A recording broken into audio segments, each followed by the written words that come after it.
Nah, muhajirin. sudah ya Pak? Sudah, Bu. Iya. Yang pertama, langkah-langkah dakwah Nabi Muhammad SAW. Kata kuncinya itu ada di pembangunan masjid. Iya, bacakan. Bagaimana langkah-langkahnya? Yang pertama, Langkah dakwah Nabi Muhammad di Madinah, yang pertama membangun masjid, yang kedua mempersaudarakan kaum muslimin, yang ketiga perjanjian dengan masyarakat yang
Muhammad SAW menganjurkan kaum muhajirin yang punya pengalaman dagang dan modal untuk berdagang, untuk berusaha, untuk usaha berdagang. Bagaimana tadi?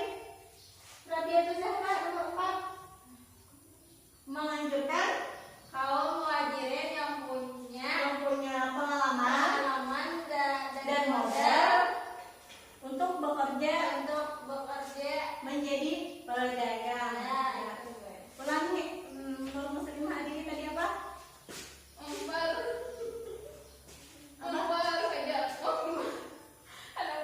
Menganjurkan kaum muhajirin yang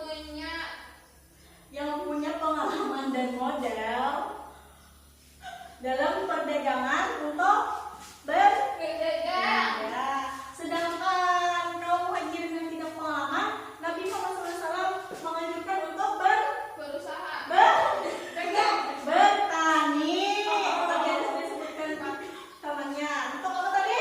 Bertani. Apabila kaum muhajirin yang tidak punya pengalaman dagang dan modal, maka Nabi menganjurkan untuk Bertani. ya. Paham? Yang terakhir, memerintahkan pembayaran zakat. Jadi di sini Nabi Muhammad SAW memerintahkan kepada orang yang mampu, orang yang kaya untuk berzakat, untuk mengeluarkan zakat, untuk fakir dan miskin yang tidak ada tempat tinggal tadi. Ya, paham? Paham. Ya. Yang ketiga, faktor-faktor pendorong kesuksesan Nabi Muhammad SAW. Tadi apa? Jadi di dalam khutbah Nabi pertama kali di Madinah, beliau berkhutbah. Jadi pertama kali Nabi datang di Madinah untuk pertama kali berkhutbah, beliau berpesan bahwa berlindungilah kalian dari api neraka dan berbuat baik kepada orang lain walaupun sebiji kurma, dan berkata Disuruh berkata baik ya apabila tidak ada atau tidak mampu, maka berkatalah baik. Sesungguhnya kata baik itu ada mendapatkan pahala. Nah, dan khutbah kedua Nabi bersabda, janganlah engkau mempersekutukan Allah. Dan Nabi di dalam khutbah kedua tersebut memerintahkan kepada umat kaum muhajirin dan ansar tadi untuk bertakwa dan tidak menduakan Allah, mensekutukan Allah itu. Jadi kesimpulannya dalam faktor pendukung ini adalah Nabi menjadikan salah satu model persaudaraan dilengkapi dengan saling cinta. Nah, jadi Nabi itu bersabda tadi tentang kebaikan walaupun sebutir kurma dan perkataan yang baik. Jadi perkataan yang baik dan sebutir kurma itu terciptalah saling cinta dan persaudaraan. Dan sementara itu dilandasi oleh ketakwaan kepada Allah Subhanahu wa taala. Paham? Paham. Bagaimana tadi? Saling menjaga persaudaraan supaya timbul rasa cinta. Ya, apa tadi? Dengan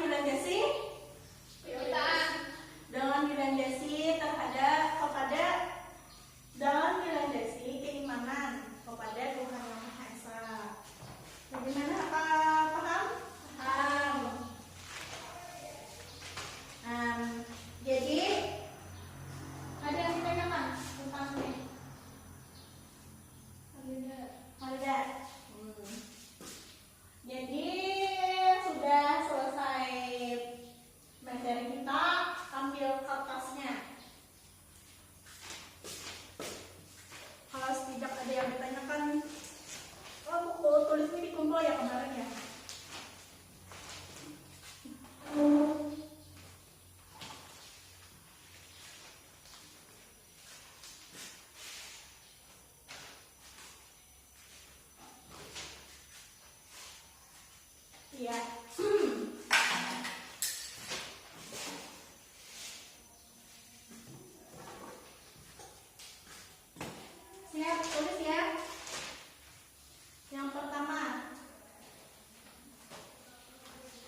Yang kedua, bagaimana kaum Ansar dan Muhajirin hidup berdampingan damai dengan kaum Yahudi. Bagaimana? Apa tiba? Bagaimana kaum Muhajirin dan Ansar hidup berdampingan dengan damai bersama kaum Yahudi.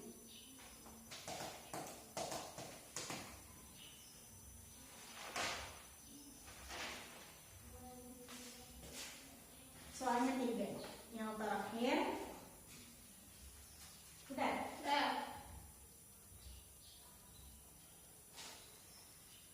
Sebutkan yang kalian ketahui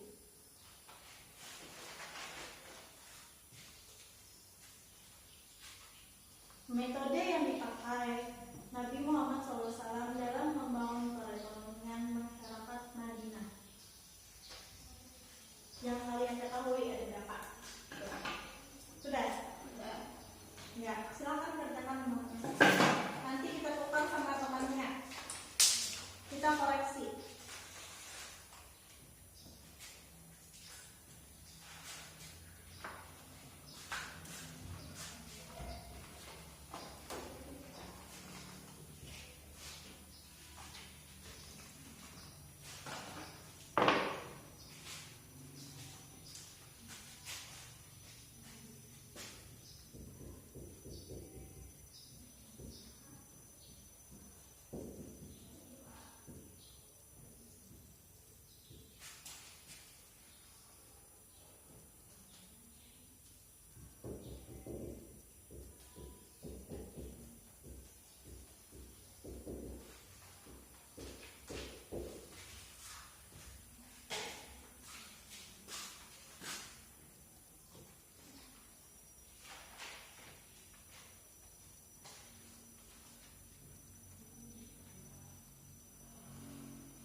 Jawabannya apa ya sob? Itu jawabannya tidak, weh. Perintah bayar zakat, benar. Lagi.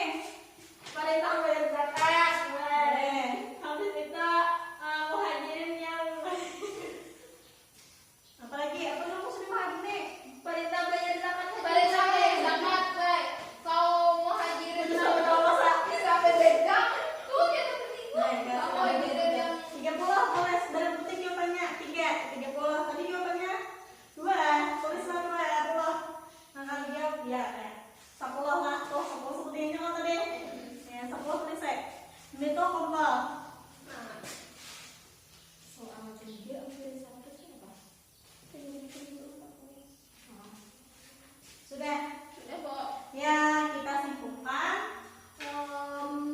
yang pertama tadi langkah-langkah dakwah Nabi Muhammad SAW di Madinah. Yang pertama tadi mempersaudarakan antara kaum muslimin dan muhajirin. Yang kedua membangun masjid. Yang ketiga perjanjian damai dengan kaum Yahudi. Yang B metodenya sudah disebutkan mempersatukan kaum muhajirin dan ansar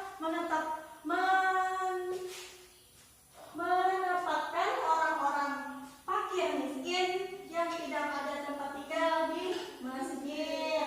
Yang ketiga, bekerja sama dengan kaum ansar menciptakan lapangan pekerjaan. Yang keempat, menganjurkan kaum muhajirin yang punya pengalaman dagang dan modal untuk berdagang. Yang kelima, muhajirin yang tidak punya modal dan tidak punya pengalaman maka dianjurkan untuk bertani. Ya. Yang terakhir perintah bayar zakat. Yang C faktor-faktor pendukung kesuksesannya itu yaitu dengan mengajarkan agar pemeliharaan diri dari api neraka walaupun hanya dengan sebutir kurma dan perkataan yang baik. Apa tadi? Yang ketiga, Nabi Muhammad SAW mengajarkan agar memeliharakan diri dari api neraka dengan sebutir kurma dan perkataan yang baik. Ya, ada yang paham lagi? Dari kesimpulan ini, ya paham.